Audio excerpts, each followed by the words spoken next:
ஓம் சாந்தி 3-5-2025 காலை முரளி பாப்தாதா மதுபன்.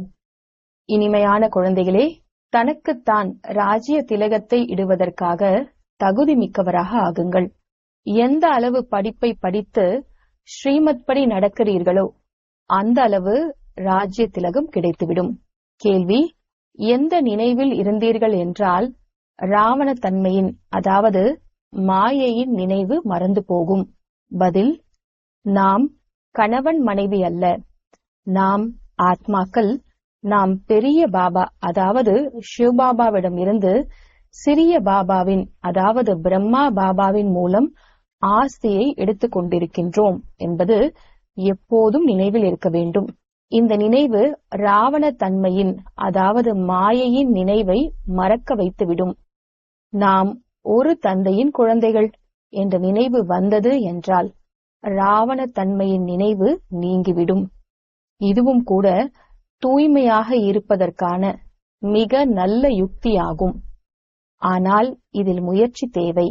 பாடல்: உங்களை அடைந்து நாங்கள் அனைத்தையும் அடைந்துவிட்டோம்.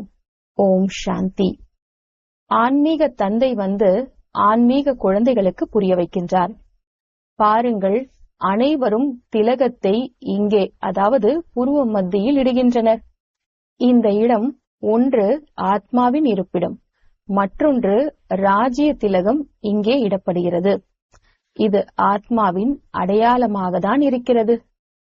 இப்போது ஆத்மாவுக்கு தந்தையிடமிருந்து ஸ்வர்க்கத்தின் ஆஸ்தி தேவை, உலகின் ராஜ்ய திலகம் தேவை. சூரிய வம்ச சந்திர வம்சத்து மகாராஜா மகாராணி ஆவதற்காக படிக்கிறீர்கள். படிப்பது என்பது தனக்குத்தானே ராஜ்ய திலகம் இடுவதாகும். நீங்கள் இங்கே வந்ததே படிப்பதற்காக. இங்கே அதாவது புருவ மத்தியில் வசிக்கக்கூடிய ஆத்மா சொல்கிறது, பாபா, நாங்கள் உங்களிடமிருந்து உலகின் ராஜ்ய திலகத்தை அவசியமாக பிராப்தி செய்வோம். தனக்காக ஒவ்வொருவரும் தனது முயற்சியை செய்ய வேண்டும். நாங்கள் நல்ல குழந்தைகளாக ஆகி காட்டுவோம் என்று சொல்கின்றனர். நாம் எப்படி நடக்கின்றோம் என தங்களுடைய நடத்தையை பார்த்தபடி இருக்க வேண்டும். நாங்கள் எங்களுக்கு ராஜ்ய திலகத்தை இடுவதற்காக தகுதி மிக்கவர்களாக ஆகியுள்ளோமா இல்லையா என நீங்களே அறிய முடியும். குழந்தைகளாகிய நீங்கள் தந்தையின் நல்ல குழந்தைகளாக ஆகி காட்ட வேண்டும். பாபா, நாங்கள் உங்களுடைய பெயரை விளங்க செய்வோம். நாங்கள் உங்களுடைய உதவியாளராக அதாவது எங்களுக்கே உதவியாளராக ஆகி பாரதத்தின் மீது எங்களது ராஜ்யத்தை நடத்துவோம். பாரதவாசிகள் சொல்கின்றனர் அல்லவா, எங்களுடைய ராஜ்யம். ஆனால் பாவம் அவர்களுக்கு நாம் விஷம் நிறைந்த நதியில் விழுந்து கிடக்கின்றோம் என்பதே தெரியாது. ஆத்மாக்களாகிய நம்முடைய ராஜ்யம் இல்லை. இப்போது ஆத்மா தலை கீழாக தொங்கிக் கொண்டிருக்கிறது. உண்பதற்கு கூட கிடைப்பதில்லை. இப்படிப்பட்ட நிலை ஏற்படும் போது பாபா சொல்கின்றார், இப்போது நம்முடைய குழந்தைகளுக்கு உணவு கூட கிடைப்பதில்லை. இப்போது நாம் சென்று இவர்களுக்கு ராஜயோகம் கற்பிக்கலாம். ஆக தந்தை ராஜயோகம் கற்பிப்பதற்காக வருகிறார். எல்லைக்கு அப்பாற்பட்ட தந்தையை நினைவு செய்கின்றனர். அவரே புதிய உலகை படைப்பவர் ஆவார். தந்தை பதீத்த பாவனரும் ஆவார், ஞான கடலும் ஆவார். இது உங்களை தவிர வேறு யாருடைய புத்தியிலும் இல்லை. நம்முடைய பாபா ஞானக்கடல் சுகக்கடலாக இருப்பவர் என்பதை குழந்தைகளாகிய நீங்கள் மட்டும்தான் அறிவீர்கள். இந்த மகிமைகளை உறுதியாக நினைவில் வைத்துக் கொள்ளுங்கள். மறக்காதீர்கள். தந்தையின் மகிமைகள் அல்லவா. அந்த தந்தை மறுபிறவிகள் அற்றவர். கிருஷ்ணரின் மகிமைகள் முற்றிலும் வேறானதாகும். பிரதம மந்திரி, ஜனாதிபதி இவர்களின் மகிமைகள் வேறு வேறாக இருக்கின்றன அல்லவா. எனக்கும் கூட இந்த நாடகத்தில் உயர்ந்ததிலும் உயர்ந்த பாட் அதாவது நடிப்பு கிடைத்துள்ளது. இது எல்லைக்கு அப்பாற்பட்ட நாடகம். இதன் ஆயுள் எவ்வளவு என நாடகத்தில் நடிப்பவர்களுக்கு தெரிந்திருக்க வேண்டும் அல்லவா. தெரியவில்லை என்றால் அவர்கள் அறிவற்றவர்கள் என்று சொல்லலாம். ஆனால் இதை தெரிந்து கொள்வதில்லை. ஆனால் இதை தெரிந்து கொள்வதில்லை. மனிதர்கள் என்னவாக இருந்து என்னவாக ஆகிவிடுகின்றனர் என்ற வித்தியாசத்தை தந்தை வந்து புரிய வைக்கின்றார். 84 பிறவிகள் எப்படி எடுக்கப்படுகிறது என்பது மனிதர்களுக்கு முற்றிலும் தெரியாது என்பதை இப்போது நீங்கள் புரிந்து கொள்ள முடியும். பாரதம் எவ்வளவு உயர்ந்ததாக இருந்தது. படங்கள் இருக்கின்றன அல்லவா? சோம்நாத் கோவிலிலிருந்து எவ்வளவு செல்வங்களை திருடி சென்றனர். எவ்வளவு செல்வங்கள் இருந்தன. இப்போது குழந்தைகளாகிய நீங்கள் இங்கே எல்லைக்கு அப்பாற்பட்ட தந்தையை சந்திப்பதற்காக வந்திருக்கிறீர்கள். பாபாவிடம் ராஜ்ய திலகத்தை ஸ்ரீமத் படி அடைவதற்காக வந்துள்ளோம் என குழந்தைகள் அறிவார்கள். கண்டிப்பாக தூய்மையடைய வேண்டும் என தந்தை கூறுகின்றார். பிறவி பிறவிகளாக விஷ நதியில் மூழ்கி கலைத்து போகவில்லையா? நான் பாவி, நிர்குணமானவன், தோல்வியடைந்த எனக்குள் எந்த குணமும் இல்லை என்று சொல்லவும் செய்கின்றனர்.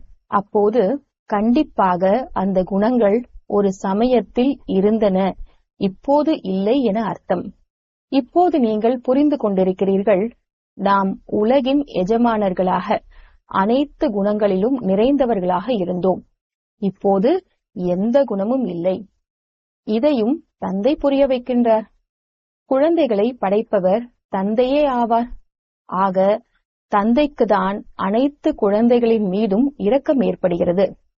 என்னுடைய நடிப்பும் நாடகத்தில் இருக்கிறது என தந்தை கூறுகின்றார். எந்த அளவு தமோ பிரதானமாக ஆகியுள்ளன. பொய்யான, அதாவது தவறான பாவங்கள், சண்டை என என்னென்னவெல்லாம் ஏற்படுகின்றன. நாம் ஒரு சமயத்தில் உலக எஜமானனாக இரட்டை கிரீடாதாரியாக இருந்தோம் என்பதை அனைத்து பாரதவாசி குழந்தைகளும் மறந்துவிட்டனர். நீங்கள் உலகின் எஜமானனாக இருந்தீர்கள்.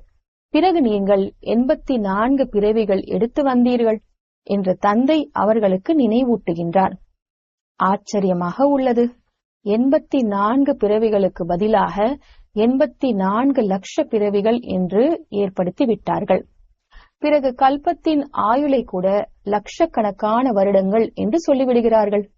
அடர்ந்த கார் இருளில் இருக்கின்றார்கள் அல்லவா? எவ்வளவு பொய்! பாரதம்தான் உண்மையான கண்டமாக இருந்தது. பாரதம்தான் பொய்யான கண்டமாக இருக்கிறது. பொய்யான கண்டமாக யார் ஆக்கியது? உண்மையான கண்டமாக யார் ஆக்கியது? இது யாருக்கும் தெரியாது. ராவணனை பற்றி முற்றிலும் தெரியாது. பக்தர்கள் ராவணனை எரிக்கின்றனர். யாராவது தார்மீக மனிதர்கள் இருந்தாலும் அவர்களுக்கு சொல்லுங்கள், மனிதர்கள் என்னென்னவெல்லாம் செய்கின்றனர். சத்யுகம், அதை சொர்க்கம் என சொல்கிறீர்கள். இங்கே சைத்தான் ஆகிய ராவணன் எங்கிருந்து வந்தான்? நரகத்தின் மனிதர்கள் அங்கே எப்படி இருக்க முடியும்? அப்போது இது தவறு என புரிந்து கொள்வார்கள்.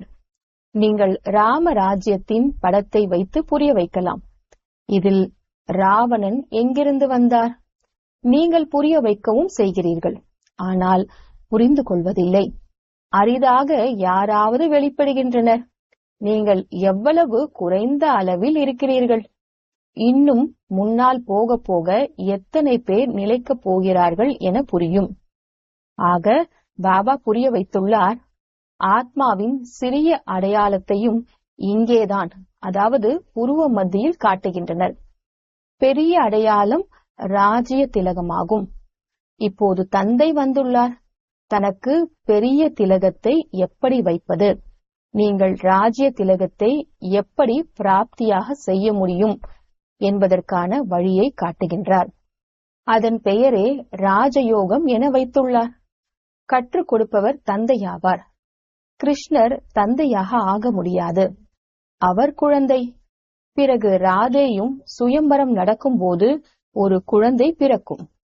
மற்றபடி பிறகு ராதேயுடன் சுயம்பரம் நடக்கும் போது ஒரு குழந்தை பிறக்கும். மற்றபடி கிருஷ்ணருக்கு இவ்வளவு ராணிகள் இருப்பதையா? இவ்வளவு ராணிகள் இருப்பதாக கூறிவிட்டனர். இது பொய்யல்லவா? ஆனால் இதுவும் நாடகத்தில் பதிவாகி உள்ளது. இப்படிப்பட்ட விஷயங்களை மீண்டும் கேட்கப் போகிறீர்கள். இப்போது குழந்தைகளாகிய உங்கள் புத்தியில் உள்ளது, ஆத்மாக்களாகிய நாம் எப்படி மேலிருந்து நடிப்பை நடிப்பதற்காக வருகின்றோம். ஆத்மா ஒரு சரீரத்தை விட்டு மற்றொன்று எடுக்கிறது. இது மிகவும் சகஜமாக உள்ளது அல்லவா? குழந்தை பிறந்தது என்றால் இதை சொல் என கற்றுக் கொடுக்கின்றனர். கற்றுக் கொடுக்கும் போது கற்றுக்கொள்கிறது. உங்களுக்கு பாபா என்ன கற்றுக் கொடுத்திருக்கிறார்? உங்களுக்கு பாபா என்ன கற்றுக் கொடுக்கிறார்? தந்தை மற்றும் ஆஸ்தியை நினைவு செய்யுங்கள் என்று மட்டும் சொல்கிறார். நீயே தாயும் தந்தையும் என பாடவும் செய்கிறீர்கள்.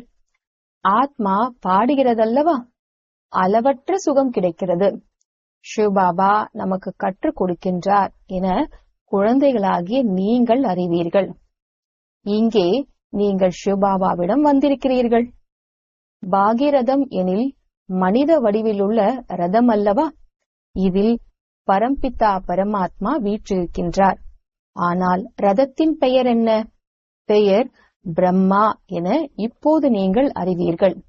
ஏனெனில் பிரம்மாவின் மூலம் பிராமணர்களை படைக்கிறார் அல்லவா? முதலில் உச்சுக்குடுமி போன்ற பிராமணர்கள் உருவாகின்றனர். பிறகு தேவதைகள். முதலில் பிராமணர்கள் தேவைப்படுகின்றனர். ஆகையால் விராட ரூபமும் காட்டியுள்ளது. பிராமணர்களாகி நீங்கள்தான் பிறகு தேவதைகள் ஆகின்றீர்கள். தந்தை மிகவும் நல்ல முறையில் புரிய வைக்கின்றார். ஆனாலும் கூட மறந்து விடுகின்றனர். குழந்தைகளே, நாம் கணவன் மனைவி அல்ல, நாம் ஆத்மாக்கள் என்பதை எப்போதும் நினைவில் வையுங்கள் என தந்தை சொல்கின்றார். நாம் பெரிய பாபாவிடமிருந்து சிறிய பாபா மூலமாக ஆஸ்தியை எடுத்துக் கொண்டிருக்கின்றோம் என்றால் ராவண குணங்களின் நினைவு மறந்துவிடும்.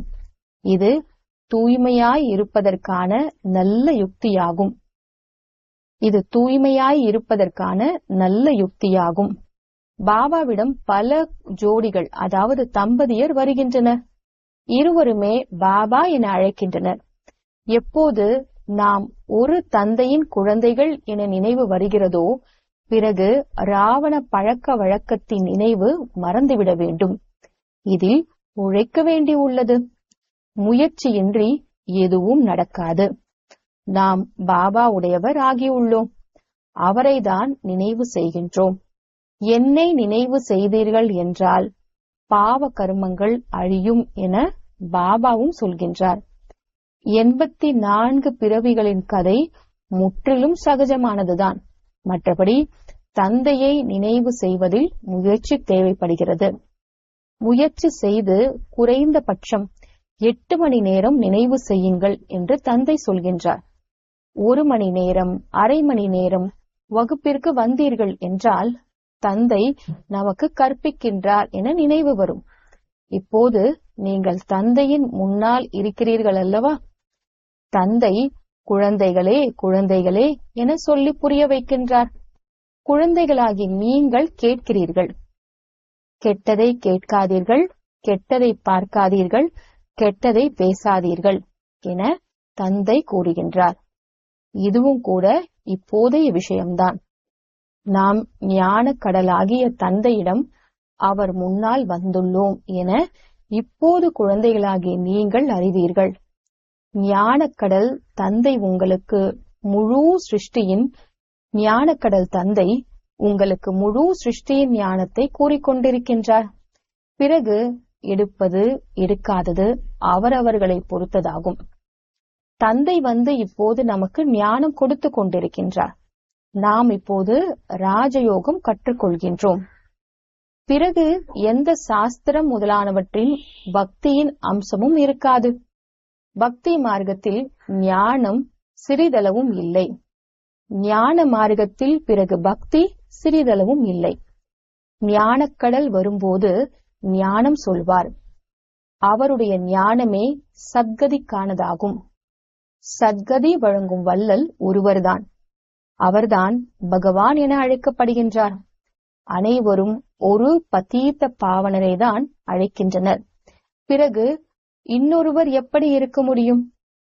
இப்போது தந்தையின் மூலம் குழந்தைகளாகி நீங்கள் உண்மையான விஷயங்களை கேட்டுக் கொண்டிருக்கிறீர்கள். குழந்தைகளே, நான் உங்களை எவ்வளவு செல்வந்தனாக ஆக்கிவிட்டு சென்றேன் என தந்தை சொல்லி இருக்கின்றார். 5000 வருடங்களின் விஷயமாகும். நீங்கள் இரட்டை கிரீடாதாரியாக இருந்தீர்கள். தூய்மையின் கிரீடம் இருந்தது. பிறகு ராவண ராஜ்யம் ஏற்பட்ட போது நீங்கள் பூஜாரிகளாக ஆகிவிட்டீர்கள். இப்போது தந்தை படிப்பிக்க வந்துள்ளார் எனும்போது அவரின் ஸ்ரீமத் படி நடக்க வேண்டும். பிறருக்கும் புரிய வைக்க வேண்டும். நான் இந்த ஷரீரத்தை கடனாக எடுக்க வேண்டியுள்ளது என தந்தை சொல்கின்றார். மகிமை அனைத்தும் அந்த ஒருவருடையது ஆகும். நான், அதாவது பிரம்மா, அவருடைய ரதமாக இருக்கின்றேன். நான் காளை மாடு அல்ல. பலியாவது அனைத்தும் உங்கள் மீது. பாபா உங்களுக்கு சொல்கின்றார், இடையில் நான் கேட்டுக்கொள்கின்றேன். எனக்கு மட்டும் தனியாக எப்படி சொல்வார்? உங்களுக்கு கூறுகிறார், நானும் கேட்டுக்கொள்கின்றேன். இவர், அதாவது பிரம்மா கூட முயற்சி செய்யும் மாணவனாவார். நீங்களும் மாணவர்கள். இவரும் படிக்கிறார், தந்தையின் நினைவில் இருக்கின்றார். எவ்வளவு குஷியில் இருக்கின்றார்! லக்ஷ்மி நாராயணனை பார்த்து குஷி ஏற்படுகிறது. நாம் இப்படி ஆகப் போகின்றோம். நீங்கள் இங்கே வந்ததே ஸ்வர்க்கத்தின் இளவரசன் இளவரசி ஆவதற்கு. ராஜயோகம் அல்லவா? லட்சியம், குறிக்கோளும் உள்ளது. படிப்பிக்க கூடியவரும் அமர்ந்திருக்கின்றார். பிறகு ஏன் அவ்வளவு குஷி இல்லை? உள்ளுக்குள் மிகவும் குஷி ஏற்பட வேண்டும். பாபாவிடமிருந்து நாம் ஒவ்வொரு கல்பமும் ஆஸ்தியை எடுக்கிறோம். இங்கே ஞான கடலிடம் வருகிறோம். நீரின் விஷயம் அல்ல. இதை தந்தை அருகில் அமர்ந்து புரிய வைக்கின்றார். நீங்களும் இவர்கள், அதாவது தேவதைகளைப் போல ஆகுவதற்காக படித்துக் கொண்டிருக்கிறீர்கள். குழந்தைகளுக்கு மிகுந்த குஷி ஏற்பட வேண்டும். நாம் இப்போது நம் வீட்டிற்கு செல்கின்றோம். இப்போது யார் எவ்வளவு படிக்கிறார்களோ அந்த அளவு உயர் பதவி அடைவீர்கள். ஒவ்வொருவரும் தன் முயற்சியை செய்ய வேண்டும். மனச்சோர்வு அடைந்து விடாதீர்கள். மிகப்பெரிய லாட்டரியாகும். புரிந்து கொண்டிருந்தாலும் பிறகு ஆச்சரியப்படும்படியாக ஓடிப்போய் படிப்பை விட்டு விடுகின்றனர். மாயை எவ்வளவு பலம் வாய்ந்தது! நல்லது. இனிமையிலும் இனிமையான, காணாமல் போய் கண்டெடுக்கப்பட்ட செல்ல குழந்தைகளுக்கு தாயும் தந்தையுமான பாப்தாதாவின் அன்பு நினைவுகள் மற்றும் காலை வணக்கம். ஆன்மீக குழந்தைகளுக்கு ஆன்மீக தந்தையின் நமஸ்காரம். ஆன்மீக தந்தைக்கு ஆன்மீக குழந்தைகளின் நமஸ்காரம். தாரணைக்கான முக்கிய சாரம். முதலாவது, தனக்குத்தானே ராஜ்ய திலகத்தை வைத்துக் கொள்வதற்காக தகுதி மிக்கவராக வேண்டும். நல்ல குழந்தைகளாகி நிரூபித்து காண்பிக்க வேண்டும். நடத்தையை மிகவும் ராயலாக வைத்துக் கொள்ள வேண்டும். தந்தைக்கு முழுமையான உதவியாளர் ஆக வேண்டும். இரண்டாவது, நாம் மாணவர்கள் பகவான் நமக்கு கற்பிக்கின்றார் என்ற குஷியில் படிப்பை படிக்க வேண்டும். ஒருபோதும் முயற்சியில் மன சோர்வடைய கூடாது. வரதானம்.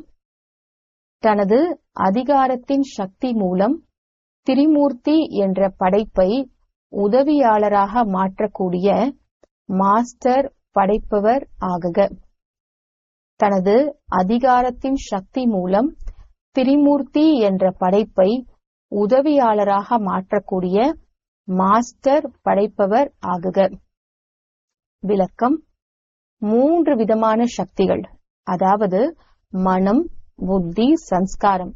இது படைப்பவராகிய உங்களின் படைப்பாகும். இவற்றை தனது அதிகாரத்தின் சக்தி மூலம் உதவியாளராக மாற்றிக்கொள்ளுங்கள். எப்படி ராஜா தான் எந்த செயலும் செய்யவில்லை, ஆனால் செய்ய வைக்கின்றார். செய்யக்கூடிய ராஜ்யத்தின் பணியாளர்கள் தனியாக இருப்பார்கள்.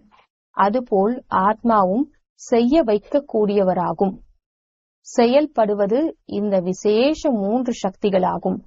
எனவே மாஸ்டர் படைப்பவர் என்ற வரதானத்தை நினைவில் வைத்து திரிமூர்த்தி சக்திகளையும் சாக்கார கர்மேந்திரியங்களையும் சரியான பாதையில் நடத்துங்கள்.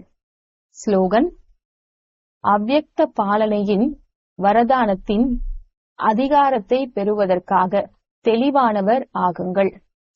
அவ்யக்த பாலனையின் வரதானத்தின் அதிகாரத்தை பெறுவதற்காக தெளிவானவர் ஆகுங்கள். அவ்யக்த சமிக்ஞை: ஆன்மீக ராயல்டி மற்றும் தூய்மையின் பர்சனாலிட்டியை தாரணை செய்யுங்கள். தூய்மை என்றால் பிரம்மச்சரியம் மட்டும் கிடையாது, இது அஸ்திவாரமாக இருக்கிறது. ஆனால் இதன் கூடவே மேலும் 4 இணைந்து இருக்கிறது.